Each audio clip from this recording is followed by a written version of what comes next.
숯집 소녀와 불의 철학. 인류와 함께하는 불꽃. 제3편 프로메테우스의 선물.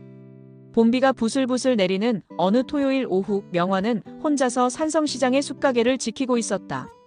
어머니는 경천마을에 숯을 가지러 갔고 평소보다 한산한 시장은 비냄새와 함께 고요했다. 명화는 화학숙제를 하면서 가끔씩 지나가는 사람들을 바라보고 있었다. 그때 가게 앞에서 우산을 털며 서성이는 한 남자가 눈에 띄었다. 40대 후반으로 보이는 그는 등산복 차림에 무거운 가방을 메고 있었다. 계룡산 참숯가게라는 간판을 유심히 바라보더니 망설이는 듯 하다가 문을 열고 들어왔다. 안녕하세요. 혹시 이 가게 사장님이신가요?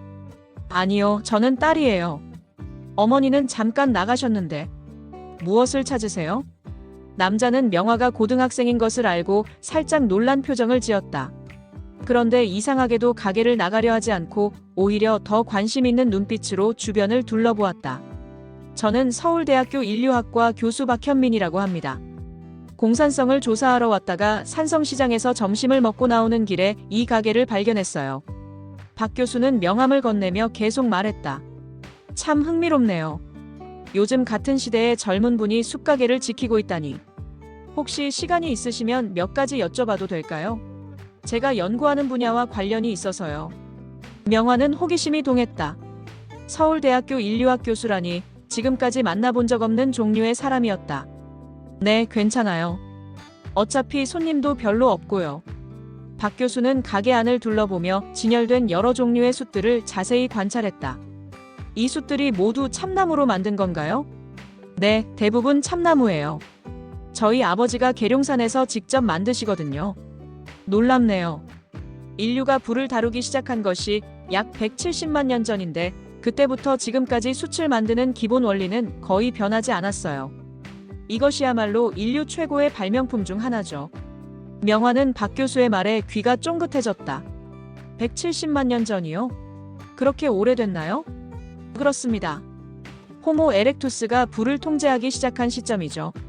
그런데 이 불의 발견이 인류에게 어떤 의미였는지 아세요? 박 교수는 의자에 앉으며 본격적인 강의를 시작했다. 불의 발견 이전과 이후로 인류사를 나눌 수 있어요. 그 이전의 인류는 말 그대로 날 것의 인간이었죠. 프랑스의 인류학자 클로드 레비스트로스는 이를 날 것과 익힌 것으로 구분했어요. 날 것과 익힌 것이요? 맞아요. 불을 모르던 시절, 인류는 모든 것을 날 것으로 먹어야 했어요. 생고기, 생채소, 생과일. 그런데 불을 발견하면서 요리가 시작됐죠. 이것이 단순히 음식의 변화가 아니라 인간 존재 자체의 변화였어요. 명화는 화학 숙제를 덮고 완전히 박 교수의 이야기에 빠져들었다. 요리를 통해 인간의 뇌가 발달했어요. 익힌 음식은 소화가 쉽고 영양 흡수가 좋아져서 뇌에 더 많은 에너지를 공급할 수 있게 됐거든요. 그 결과 뇌 용량이 커지고 사고력이 발달했죠. 정말요? 불이 인간의 뇌를 키웠다고요? 그뿐만 아니에요. 불은 사회성도 만들어냈어요. 불을 피우면 그 주변에 사람들이 모이잖아요. 함께 요리하고 함께 먹고 함께 이야기하면서 언어가 발달하고 문화가 만들어졌어요. 박 교수는 가게 한쪽에 놓인 화로를 가리키며 말했다. 지금도 마찬가지예요. 사람들이 바베큐를 할 때나 캠프파이어를 할 때를 생각해 보세요. 자연스럽게 불 주변에 둘러앉아서 대화를 나누죠.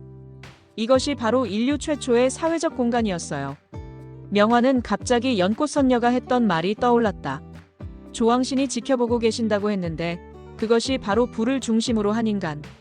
공동체의 원형이 아닐까 하는 생각이 들었다. 교수님, 그럼 종교도 불과 관련이 있나요? 아주 좋은 질문이에요.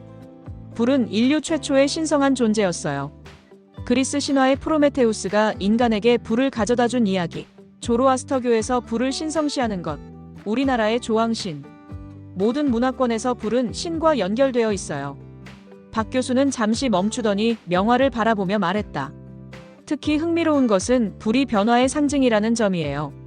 불은 고체를 액체로, 액체를 기체로 변화시키죠. 생것을 익힌 것으로, 나무를 숯으로 바꾸기도 하고요. 맞아요. 저희 아버지도 그런 말씀을 하셨어요. 나무가 불의 시련을 겪어서 숯이 된다고. 그렇습니다. 철학적으로 보면 불은 되기 비커밍의 원리예요. 헤라클레이토스가 같은 강물에 2번 발을 담글 수 없다고 했는데 이는 만물이 끊임없이 변화한다는 뜻이에요. 그리고 그 변화의 원동력이 바로 불이라고 본 거죠. 명화는 점점 흥미로워졌다. 그럼 인간이 불을 발견한 것이 단순히 도구를 얻은 게 아니라 철학을 얻은 건가요? 박 교수는 감탄했다. 오호, 이해력이 아주 뛰어나네요. 불을 통해 인간은 시간이라는 개념을 얻었어요. 불을 피우고 유지하고 끄는 과정에서 과거, 현재, 미래라는 시간 의식이 생겼죠. 그리고 불을 통제하면서 계획과 예측이라는 사고방식도 얻었고요. 와, 그럼 철학의 시작도 불이었겠네요? 그렇다고 봐도 무방해요. 독일의 철학자 바슐라르는 불꿈의 정신분석이라는 책에서 인간의 무의식 깊은 곳에 불에 대한 원초적 기억이 있다고 했어요. 그것이 바로 상상력과 창조력의 원천이라고요. 박 교수는 가방에서 노트를 꺼내더니 뭔가를 그리기 시작했다. 보세요. 불의 발견 이후 인류 문명의 모든 발전이 불과 관련되어 있어요. 토기 제작, 금속 재련, 증기기관, 내연기관, 심지어 전기도 대부분 화력발전소에서 만들어지죠. 그런데 교수님, 왜 모든 문화에서 불을 신성하게 여겼을까요? 그건 불의 이중성 때문이에요. 불은 생명을 주기도 하고 죽음을 가져오기도 해요. 음식을 익혀서 영양을 주지만 산불로 모든 것을 태워버리기도 하죠. 이런 모순적 성격이 인간에게는 경외감을 불러일으켰어요. 명화는 갑자기 남사장이 했던 말이 떠올랐다. 활성탄이 좋은 것도 나쁜 것도 구별 없이 흡수한다고 했는데 그것이 바로 불의 이중성을 보여주는 것이 아닐까. 교수님, 그럼 숯은 어떤 의미가 있을까요? 숯은 불의 완성형이라고 할 수 있어요. 나무가 불의 시련을 거쳐 가장 순수한 탄소가 된 것이죠. 어떤 면에서는 불의 철학이 물질화된 형태라고 볼 수 있어요. 그때 어머니 순이가 비를 맞으며 들어왔다. 어머, 손님이. 박 교수는 일어나서 인사를 드렸다. 안녕하세요. 따님과 아주 흥미로운 대화를 나눴습니다. 숯에 대해서 공부하는 중이었어요. 순이는 딸이 대학 교수와 진지하게 대화하는 모습을 보고 놀랐다. 명화가 요즘 불에 대해서 관심이 많아요. 연꽃 선녀님이 불과 관련된 일을 하라고 하셨거든요. 아, 그런 일이 있었군요. 정말 신기한 우연이네요. 박 교수는 명화에게 명함을 하나 더 건네며 말했다. 혹시 인류학에 관심이 있으면 언제든 연락하세요. 특히 불과 문명에 대한 연구라면 제가 도움을 드릴 수 있을 것 같아요. 박 교수가 떠난 후 명화는 하루 종일 그의 말들을 되새겼다. 170만 년 전부터 시작된 인류와 불의 관계, 그것이 만들어낸 문명과 철학. 자신이 매일 다루는 숯이 그런 깊은 역사와 의미를 담고 있다는 것이 신기했다. 그날 밤 일기에 명화는 썼다. 오늘 박 교수님께 들은 이야기는 정말 충격적이었다. 불이 단순한 물질이 아니라 인류 문명의 어머니였다니. 프로메테우스가 신에게서 불을 훔쳐와 인간에게 준 이야기가 신화가 아니라 진실일 수도 있겠다. 나는 단순히 숫장사의 딸이 아니라 170만 년 인류 역사의 상속자인 것 같다. 창밖으로 계룡산의 실루엣이 보였다. 그 산 어딘가에서 아버지가 만드는 숯이 인류 최초의 불꽃과 이어져 있다는 생각에 명화는 가슴이 두근거렸다.